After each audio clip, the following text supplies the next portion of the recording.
What's up, everybody? We're going to be doing a lottery mock draft today for everyone. So, without further ado, let's get right into it. With the first pick, to nobody's surprise, we're going to be taking the Duke freshman, Cooper Flagg. One of the biggest, most hyped up prospects in maybe the last 5 years, maybe with the exception of French guy, Victor Wembanyama right here. He's a versatile forward, maybe at times can play the small ball five. One of the best, absolute best defensive prospects, maybe in the last 10, 20 years. Victor Wembanyama, Anthony Davis, those are the caliber of players he's with right there as a defensive prospect. The jump shot before he came into college, it was kind of questionable, but now in his freshman season, he kind of shut everyone up right here. Let's get a look at the numbers. 38% from three. I mean, that's amazing. It's pretty good. I mean, the jump shot does look a little bit questionable, but if it goes in, it goes in. I mean, look at what Tyrese Halliburton's doing in these in the finals. I think Cooper Flag for a Dallas team that's going to be trying to make the finals, maybe not the finals, but they're going to be competing for a playoff spot. Trying to make a deep playoff run with the newly acquired Anthony Davis. Kyrie's going to be out. I think Cooper Flag's playmaking ability will be on full display, especially with AD probably going to miss some time knowing his history and Kyrie going to be out. So yeah, I think now let's get right to it. With number two overall, we're going to have Dylan Harper going to the San Antonio Spurs. I know that there has been some questions with trading the pick, but we're not doing any mock trades in this one. We're just going to be doing straight the team takes the player that they best think suits their needs. I'm also going to be doing it as the team taking who I think they're gonna take, not me taking who I would take in their shoes. So yeah, we're gonna be taking Dylan Harper. He's a great playmaker, a jumbo point guard coming in at 6'6". Can maybe potentially play the two. The jump shot's going to be a little bit shaky, a little bit questionable, but I still think he will be able to impact a Spurs team that's going to be having Victor Wembanyama coming back from his blood clot injury. Think he's gonna. I mean, the fit with De'Aaron Fox, Stephon Castle, Devin Vassell is gonna be questionable, but they can make some big time trades. Apparently, they're looking at Kevin Durant, Giannis when he was on the table. I think Dylan Harper would be an excellent fit for the San Antonio Spurs. All right. Now with number three, we're gonna be taking Dylan Harper's Rutgers teammate, Ace Bailey. He is a jumbo creator, offensive creator. The playmaking has been a little bit questionable. His handle's been a little bit shaky at times. He struggles to get deep paint touches. He picks up his dribble a little bit too early, but he is one of the toughest shot makers, toughest shot creators for himself. He's just you watch him. He looks all like Kevin Durant. Although you would be very fortunate to ever get the career that Kevin Durant has. But yeah, with the fit, being on the Sixers, being mentored by Paul George, unless they make a trade that no one's seeing coming. Paul George mentoring Ace Bailey, teaching him some of that shot creation, that defensive versatility. I think that could be amazing for the young up and coming starter, young player. Now, with the fourth pick for the Charlotte Hornets, we're going to be having VJ Edgecombe from Baylor coming off the board. He is an elite, and I mean elite, athletic, defensive playmaker. He just gets into gaps. He you can really feel his impact on the defensive end. Like he will make the big, the flashy, the chase down blocks, smack it off the backboard plays. He will wow you with the athleticism. Think Asar Thompson, Amen Thompson, both of those, the Thompson twins coming out of overtime elite league. He's like that. He is a super athlete. The jump shot was questionable coming out of high school, but I think he shot very well above expectation, shooting 34% from the three. Maybe the creation ability isn't where you want it to be, but I think he was pretty good. People say he might have been a little bit too passive for a Baylor team that could have really used him more. I don't know. I really, really like VJ. I think, me personally, I have him at number three in my board, but I think he will go number four to the Charlotte Hornets. Alrighty. Now, with the number 5 pick, we're going to be having the Utah Jazz take guard Trey Johnson. He is another one of these tough shot makers. He averaged nearly 20 points per game for that Texas Longhorns team. He was an elite bucket getter. He was one of the best in the country. He is so shifty, can get any jump shot. He can get to his place on the floor. He's a little bit skinny, might get bumped off his spots, but as he develops, as he puts on more weight, I think he'll be one of those super tough bucket getters. Maybe not like Cam Thomas. I think he's a little bit different. Maybe kind of struggle to find comparisons for him, but he can be one of those tough shot bucket getters. I think the Jazz, they might look for a Con Knipple, a player with a higher skill floor, that might be more NBA ready right away. Might might not have as high as a ceiling as Trey Johnson, but could, put and contribute right away to a Utah Jazz team that's been towards the middle of the pack and pretty bad this year. But I think the Utah Jazz are going to go for the high upside swing and take Trey Johnson. Alrighty. Now, with the number 6 pick, I'm going to have the Washington Wizards take center Kaman Malawach out of Duke. Kaman is a super tall, super lob threat. He just has such a long wingspan. It's super hard to get into the paint and finish over a guy like that. Him and Cooper Flag, he was Cooper Flag's like favorite lob threat. Him and Cooper Flag always had that connection on the pick and roll. He's a great lob threat. He's shown some popping ability with that jump shot. If you look at him doing private workouts, he looks like Victor Wembanyama, but let's say he's definitely not that level of prospect. He shot 25% from the three, so obviously the three-point shot has a ways to come. But I think him on the defensive end with that Washington Wizards core, with Alex Sarr playing the four that he's said he wants to play, he doesn't want to be a five. I think Kamal Malawach on that team will be one of the most fun young athletic uh, power forward center duos in the league. Now, with the number 7 pick, we're going to have the New Orleans Pelicans taking Con Knipple, also from Duke. Now, this Duke team, you can see how stacked they were with young talent. Con Knipple, Kamal Malawach, and Cooper Flag all coming in that lottery. Con Knipple is a big two guard, maybe not oversized, maybe not undersized, probably just right at the right height there. But that wingspan, he has a super small wingspan, plus 1 inch. It's not negative, but it is not big at all. He is a great shot creator, coming off screens. He's a good cutter, solid cutter. Maybe not the most athletic defender. He's not going to be like a guy like VJ Edgecombe, but he's smart. He's trying on the defensive end. You can tell he's not going to be a super negative. He's not going to get hunted because of the size. He's a bigger player.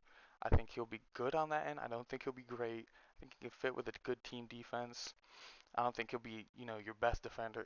If you do, you're probably doing something wrong. But I think he can be a good defender, not great again.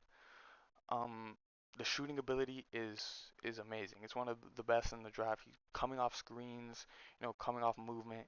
He's a great movement shooter. He's a good cutter. The self-creation ability is not the best, but it's not also the worst. The passing is good, not great. Just average to above average in that area. But I think the fit with the Pelicans, just getting something for sure. I think Concanipple is as close as you're going to get to a surefire prospect besides, a Cooper Flag and a player we're going to get to talking about later. He is just all around super solid, super high floor guy, but maybe not as high of a ceiling as some teams may want. But I think with the New Orleans Pelicans, he fits right in perfectly. Alrighty, now with the 8th pick, we're going to be having the Brooklyn Nets go with guard Jeremiah Fears. I think Jeremiah Fears is a nice, shifty guard, can get downhill, can get paint touches. He can make the kick out pass to his teammates, but may struggle finishing around the rim, kind of as he has already for that Oklahoma team. He is not very undersized. He's, average height, but he's more around 6'3" than he is 6'4". Not the longest wingspan, not the strongest, most hefty dude on the planet, but all around solid size for a point guard. But I do think on the defensive end, he would get picked on similarly to how Tyrese Halliburton has been getting in this playoffs, although Halliburton has been holding himself up on that end better than most people thought. So hopefully, if you're drafting Jeremiah Fears, you can think he might stick up on that end in the playoffs when it really does matter. I think the shot creation ability is one of the best in the class. He can really create his own shot. He was doing that all season for an Oklahoma team that didn't have much else around him, similar to Trey Johnson, didn't have a lot of help, but really is able to create his own shot. The handle is tight. He stays low to the ground. He doesn't get stripped all too often. He's just really, really good handling the ball, creating his own shot, creating his shot for others. Just elite level, at an elite level. All right, now at number 9, we're gonna be taking the one and only Carter Bryant. Carter Bryant, although his box score numbers is not popping off the page, 6 points, 4 rebounds, people might say, who is this guy? He's not even putting up numbers in college. But I'll tell you, if you watch him play, he is one of the most defensively versatile players in the class. Good wingspan, solid height, maybe not the best. Good athlete, maybe even great athlete.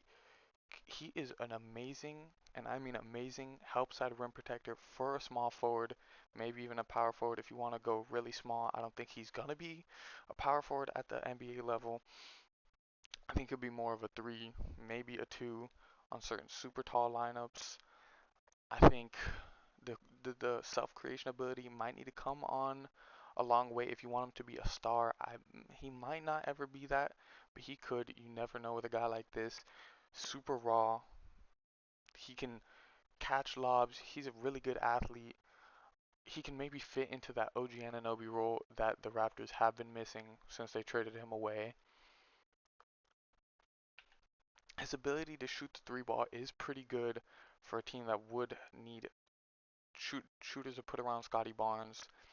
I think Carter Bryant would be just a phenomenal fit for the Toronto Raptors. Now, with number 10, we're going to be having the Houston Rockets take forward Colin Murray Boyles. Sorry, wrong guy. Alright, Colin Murray Boyles. He is the best, if not the second best defender in the class. Just a really great, versatile defender. Can guard 1 through 5, most people would say. I think the height might limit him to guard some fives. Think Jokic, think Joel Embiid, Victor Wembanyama, but most people, if not no one, can guard those guys unless you ask Alex Caruso in the playoffs guarding Nikola Jokic phenomenally. He is super toolsy on the defensive end. His hands are great. He's a great shot blocker. He can really just bother offensive players. Sorry, just really great. But on the offensive end is where the questions are. I think he's a great and a really smart passer for a forward. The handles maybe not the best, but just a thinking the game side of the floor. I think Colin Murray Bowles is really great. But the jump shot is the big swing skill for Colin Murray Boyles. If he can find a way or find and put in the work for that jump shot, he will be an elite player. It's really just a jump shot. He shot the ball horrendously. If you look at his jump shot, it just really is not where you want it to be. But hopefully, in the near future, Colin Murray Boyles can hit that ceiling as a shooter.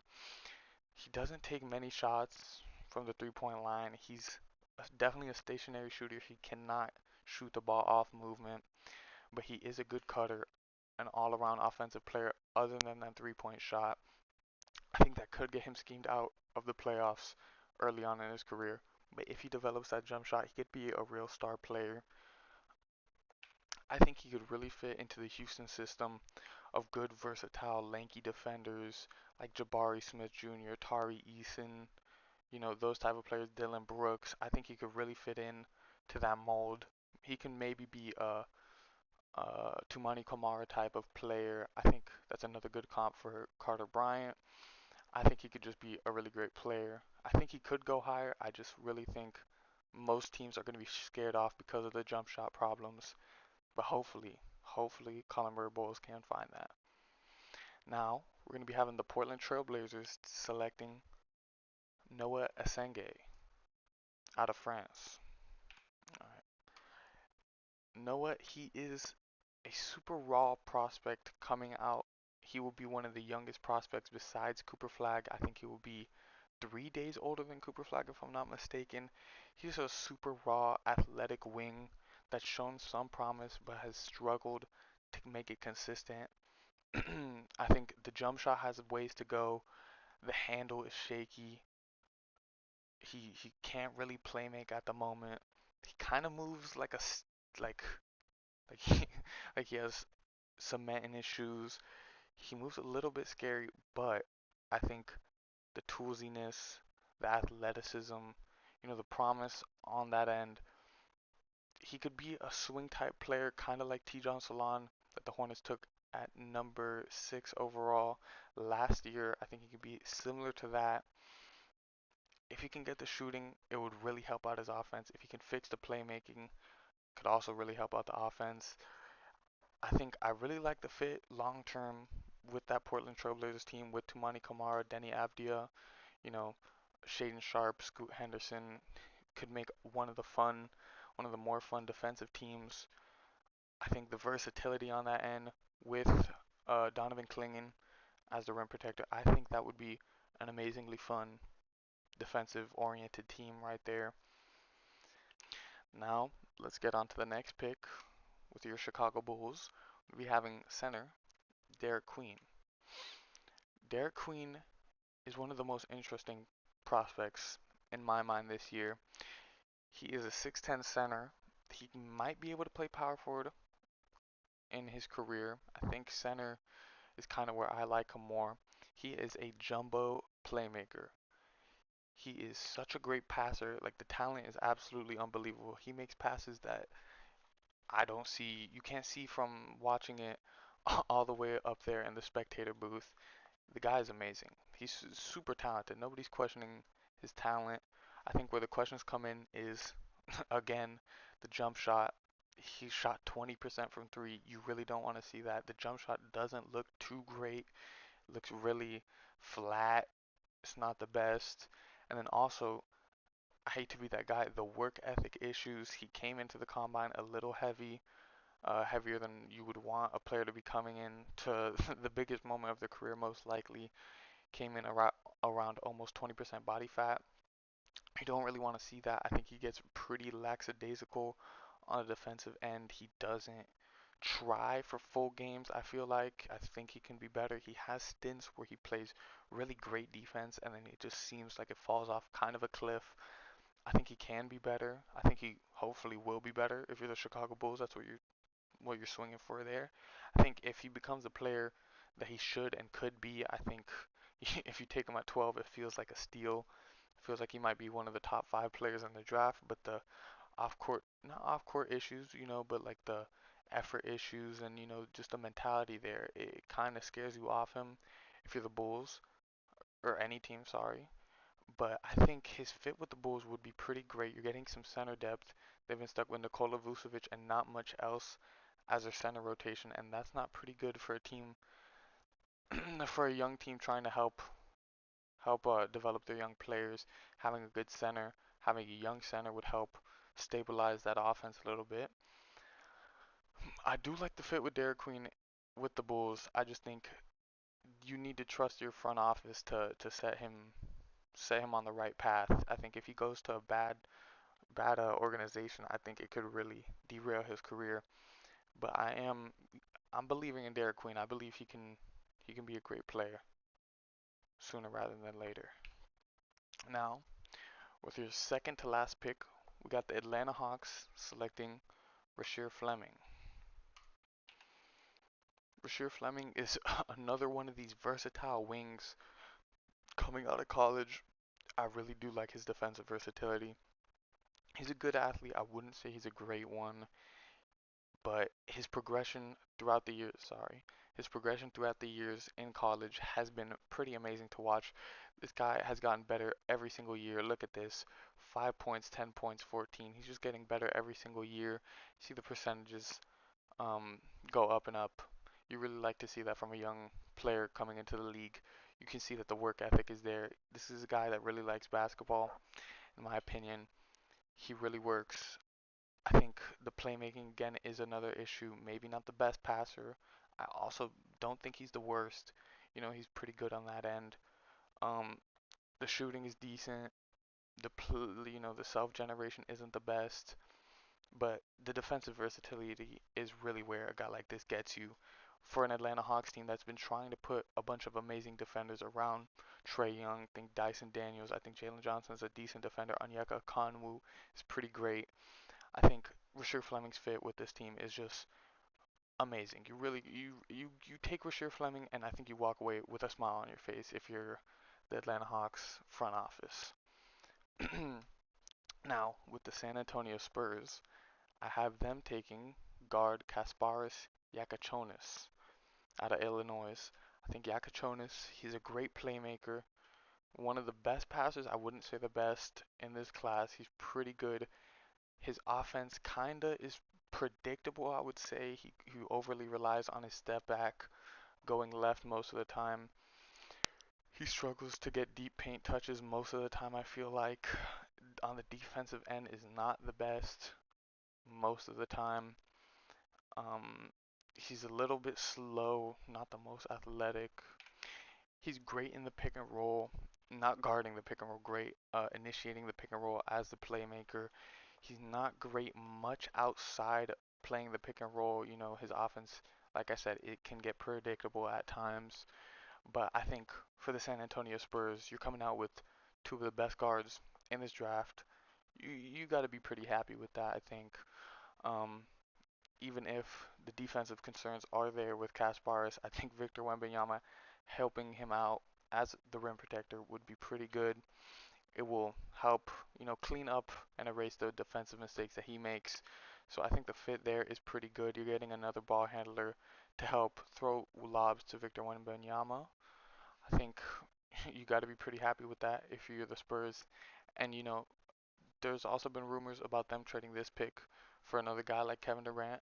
I think that could be pretty smart. I think if the Phoenix Suns are making a draft selection, that would be pretty interesting. I think I also could see them just selecting number 14, taking a guy like Kasparis or someone else. I think the Spurs are going to come out of this draft pretty happy. I feel like no matter what happens, I think they're pretty good drafting front office. I think they'll be pretty good. Now, alrighty, y'all. This is our first round. This is my first video, so if you have any thoughts down below, put it in the comment section. Let me know what your favorite team is. Are you a San Antonio Spurs fan feeling pretty happy about this mock? Are you maybe a Rockets fan feeling pretty happy coming out with Colin Murray Boyles? Maybe you're a Jazz fan getting Trey Johnson, seeing that shot creation ability I think would be pretty fun. So yeah, just let me know what everyone thought about the mock draft. Um, and yeah, have a great day, everyone.